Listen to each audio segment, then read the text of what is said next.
You've also made some journeys down into Chile. I find that quite fascinating. I wasn't aware of that until today. Would you mind telling us a little about that? Well, Chile is a very interesting country. It has an important role to play in the wine market internationally. It has conquered a market share in many markets, a very stable one by now. It has a long tradition in winemaking ever since more than 100 years ago on international markets. And I think it has a very bright future.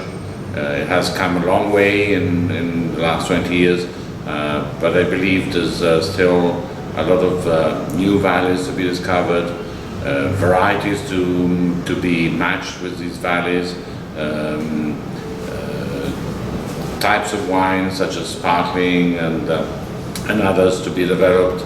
I think Chile is a space to watch, and I have a lot of confidence in the future of Chilean wines on international markets. And you lived in Chile yourself for quite some time and founded the Erasmo project. I founded the Erasmo project, a bit of a maverick project, along the lines of what I do in Italy, so organic agriculture with biodynamic practices, a wine which is a true expression of the land in which it's grown. On the label of this wine, I have the condor. The condor was the sacred bird of the Inca civilization, and it's there to represent Mother Earth, the Andean Mother Earth that produces this wine, together with the Erasmo name, which is the name of a local farmer, and so the human hand that matches the local conditions to produce the perfect wine. So you're now based in Montalcino on the estate.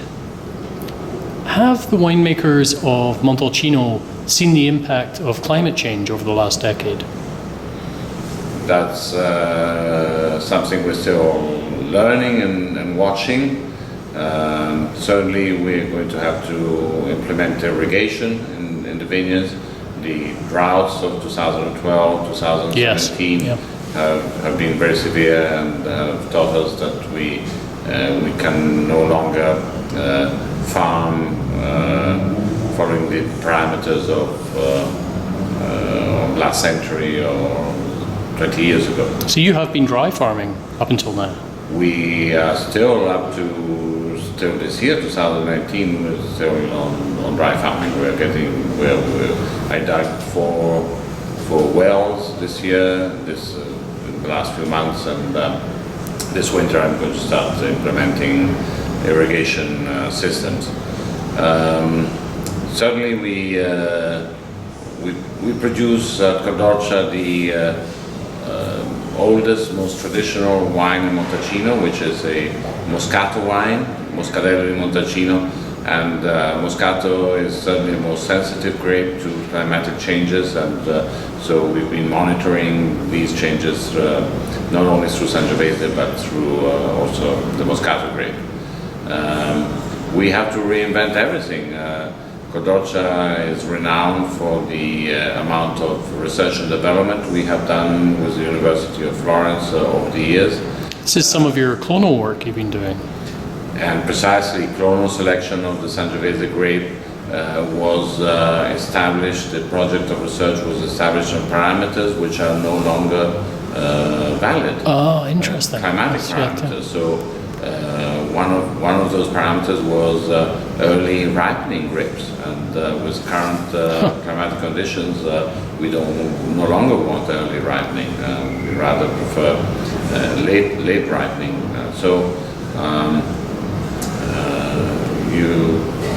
You always have to look ahead.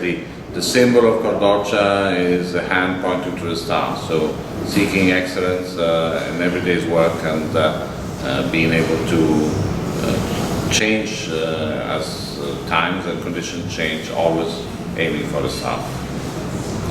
Well, Francesco, thank you very much for joining us at Good Food Revolution today. We really enjoyed lunch, conversation, and of course your wines from both Montalcino and from Chile. Thank you very much. Great to meet you. Thank you very much. Bye for now.